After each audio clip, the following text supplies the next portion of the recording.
नमस्कार दोस्तों, स्वागत है आपका हमारी इस नई वीडियो में। आज हम जानेंगे इंडिया पोस्ट जीडीएस का ऑनलाइन फॉर्म कैसे भरें।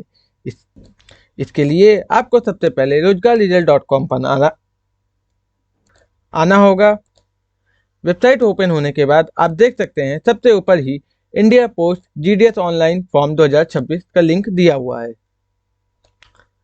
लिंक पर क्लिक करते ही आपका न्यू पेज ओपन हो जाएगा, जिसमें आपको इम्पोर्टेंट डेट, एप्लीकेशन फीस और स्टेट वाइड वैकेंसी तथा अन्य जानकारी दी हुई है। इसको थोड़ा नीचे स्क्रॉल करते हुए आपको अप्लाई ऑनलाइन का लिंक पर क्लिक करते ही इंडिया पोस्ट की ऑफिशियल वेबसाइट खुल जाएगा, जहां पे आपको ग्रामीण डाक सेवा जीडीएस का रजिस्ट्रेशन का लिंक दिया हुआ है। आप क्लिक हेयर टू रजिस्टर या अप्लाई पर क्लिक करेंगे। यहाँ पर आपको दो ऑप्शन दिया गया है, पहला कैंडिडेट लॉगिन और दूसरा न्यू कैंडिडेट रजिस्ट्रेशन। जिन्होंने अपना रजिस्ट्रेशन कंप्लीट कर चुके हैं वो कैंडिडेट लॉगिन में जाएंगे, जिन्होंने अभी तक कुछ नहीं किया है वो कैंडिडेट रजिस्ट्रेशन लिंक पर क्लिक करेंगे। यहाँ आप अपना मोबाइल नंबर डालेंगे और सेंड ओटीपी पर क्लिक करेंगे। ओटीपी आने के बाद आप अपना ओटीपी ये बॉक्स में डालेंगे और वेरीफाई ओटीपी पर क्लिक करेंगे। आपका मोबाइल नंबर वेरीफाइड हो गया है। अब इसी तरह आप मेल डालेंगे। आप अपना ईमेल एड्रेस डालने के बाद सेंड ओटीपी पर क्लिक करेंगे। आपकी ओटीपी मेल में आ गई होगी। ओटीपी डालने के बाद आप वेरीफाई ओटीपी पर क्लिक करेंगे। ओटीपी डालने के बाद आप देख सकते हैं आपको मोबाइल नंबर और ईमेल आईडी दोनों ही वेरीफाई हो चुका है। इसके बाद आप नेक्स्ट बटन पर क्लिक करेंगे। उसके बाद आप अपना नाम, date of birth, gender, father name, mother name और कम्युनिकेशन जरूर डालें। कंप्लीट रजिस्ट्रेशन पर क्लिक करने से पहले सारी डिटेल एक बार जरूर मिलाएं, उसके बाद ही कंप्लीट रजिस्ट्रेशन पर क्लिक करें। आपका रजिस्ट्रेशन कंप्लीट हो चुका है। जो रजिस्ट्रेशन नंबर और पासवर्ड आपके मोबाइल में भेज दिया जाएगा। रजिस्ट्रेशन कंप्लीट होने के बाद हम कैंडिडेट लॉगिन में जाएंगे। आप अपना रजिस्ट्रेशन नंबर और पासवर्ड डालने के बाद लॉगिन पर क्लिक करेंगे। लॉगिन पर क्लिक करने के बाद आपके पास आपके मोबाइल नंबर में 6 डिजिट का ओटीपी जाएगा। ओटीपी डालने के बाद आप वेरीफाई एंड लॉगिन पर क्लिक करेंगे। उसके बाद आपका डैशबोर्ड ओपन हो जाएगा, जहां आप अप्लाई ऑनलाइन पर जाके क्लिक करेंगे। क्लिक करने के बाद apply for a GDS online selected notification में जाएंगे। ग्रामीण डाक सेवा पर क्लिक करेंगे। इसके बाद आप पेज को थोड़ा नीचे करेंगे तो आपकी बेसिक डिटेल दिख जाएगी। आगे बढ़ने से पहले अपना बेसिक डिटेल जरूर मिलाएं। अगर यदि कुछ करेक्शन है तो आप click here to update the registration detail में जाके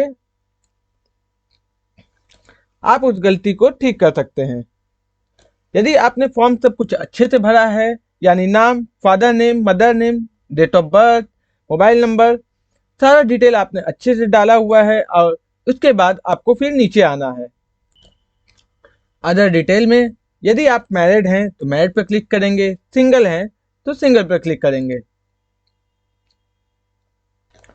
नेक्स्ट कॉलम में आएंगे, हम देखेंगे लिखा हुआ है PWBD। इसका मतलब यह है कि यदि कोई कैंडिडेट 40% से कम 40% उसको डिसेबिलिटी है तो वो यस पर क्लिक करेगा, अन्यथा वो नो करेगा।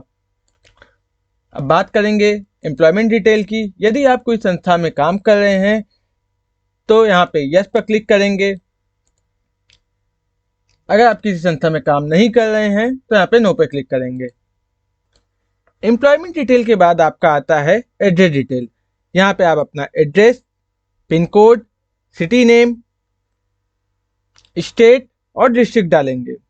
ध्यान दें दोस्तों, यदि आपका हाउस नंबर 1/1 है तो वो 1/1 नहीं लेगा। इसमें स्पेशल कैरेक्टर अलाउ नहीं है। इसको आप 1/1 लिख सकते हैं। और यदि आपका एड्रेस अलग अलग है तो आपको प्रेजेंट एड्रेस अलग डालना है और परमानेंट एड्रेस अलग डालना है। यदि आपका एड्रेस सेम है तो आपको सेम एज प्रेजेंट पर क्लिक कर देना है। कैंडिडेट सारा डिटेल डालने के बाद आप एक बार अपना फॉर्म फिर से चेक करें, अपना basic detail, other detail, address. उसके बाद आप सेव एंड नेक्स्ट बटन पर क्लिक करेंगे।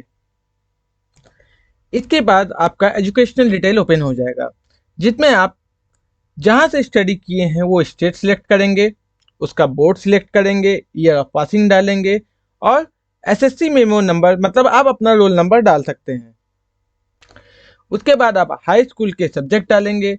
हाई स्कूल में जो जो आपने सब्जेक्ट लिया था वो डालेंगे। जिन्होंने हिंदी लिया था वो हिंदी डालेंगे, जिन्होंने इंग्लिश लिया था वो इंग्लिश डालेंगे और उसका मार्क्स डालेंगे। सारे सब्जेक्ट का मार्क्स डालने के बाद आप फिर से अपना डिटेल एक बार मिलाएंगे और सेव एंड नेक्स्ट पर क्लिक करेंगे। दोस्तों आपको एक चीज़ बताना मैं भूल गया, सॉरी उसके लिए। आपको ये चीज़ बता दें कि ये फॉर्म भरने के लिए आपको इंग्लिश और मैथ दोनों में पास होना जरूरी है। यदि आपने मैथ, इंग्लिश से किसी और सब्जेक्ट से एडिशनल पढ़ाई की है तो यहाँ मेंशन करना जरूरी है, वरना इसको छोड़ दीजिए। यदि आपका स्कोर CGPGA में है तो इसको डालिए। यदि आपका स्कोर मार्क्स में है तो इसको डालने की ज़रूरत नहीं है। यदि आपने हाई स्कूल का एग्ज़ाम किसी और बोर्ड से भी दिया है या किसी और लैंग्वेज से भी दिया है तो यहाँ पे यस करिए, नहीं तो नो करके सेव एंड नेक्स्ट में आगे बढ़िए। दोस्तों नेक्स्ट आता है आपका पोस्ट प्रेफरेंस। पोस्ट प्रेफरेंस में आप जिस स्टेट से अप्लाई करना चाहते हैं, जैसे हम यूपी के हैं तो हम यूपी सर्कल चुनेंगे। और बात करें डिस्ट्रिक्ट की, आप जिस डिस्ट्रिक्ट से अप्लाई करना चाहते हैं, या मान लीजिए हम प्रयागराज से हैं तो हम प्रयागराज डिवीज़न पर क्लिक करेंगे। आप देखेंगे प्रयागराज के सारे, आप देख सकते हैं प्रयागराज के जितने भी पोस्ट ऑफिस हैं वहाँ पे आ चुके हैं। आप इसमें अपना नियर, जो भी आपका घर के पास नियर पड़ता है उसको 1 नंबर कर दीजिए, जो आपका सबसे दूर पड़ता है उसको लास्ट में कर सकते हैं। मैक्सिमम लिमिट इसमें आप जितना चाहें उतना डाल सकते हैं और मिनिमम लिमिट की कोई वो नहीं है। प्रेफरेंस डालने से पहले आप डाउनलोड पोस्ट पर क्लिक करके एक लिस्ट बना सकते हैं कि कौन सा पोस्ट हमें पहले चाहिए और कौन सा पोस्ट हमें लास्ट में चाहिए। दोस्तों ध्यान दें, पोस्ट प्रेफरेंस डालने से पहले आप नोटिफिकेशन पूरा जरूर पढ़ें। प्रेफरेंस डालने के बाद सेव एंड नेक्स्ट बटन पर क्लिक करें। सेव एंड नेक्स्ट बटन पर क्लिक करने के बाद आपका लास्ट आता है photo and sign. Photo sign में आप अपना फोटो और साइन सिलेक्ट करेंगे और उसको अपलोड करेंगे और नीचे जाते हुए आई कंफर्म पर क्लिक करेंगे और प्रीव्यू पर क्लिक करेंगे। क्लिक करते ही आपका एप्लीकेशन का प्रीव्यू आ जाएगा, जिसको आपको अच्छे से एक बार पूरा डिटेल मिलाना है। आपका नाम, father name, mother name, date of birth, address, academic detail, other जो भी जानकारी आपने डाली है, और लास्ट में फोटो साइन जरूर देखें। आप डिटेल अपना मिलाने के बाद यदि आपकी गलती कोई भी नहीं है तो सबमिट बटन पर क्लिक करें। यदि कोई गलती है तो एडिट में जाके वो अपना एप्लीकेशन एडिट करें। सबमिट बटन पर क्लिक करने के बाद आप देख सकते हैं फॉर्म फीस आ जाएगी। फॉर्म फीस का पेमेंट आप UPI के द्वारा, क्रेडिट कार्ड के द्वारा, डेबिट कार्ड के द्वारा या नेट बैंकिंग के द्वारा कर सकते हैं। पेमेंट करने के बाद आपका फॉर्म कंप्लीट हो जाएगा।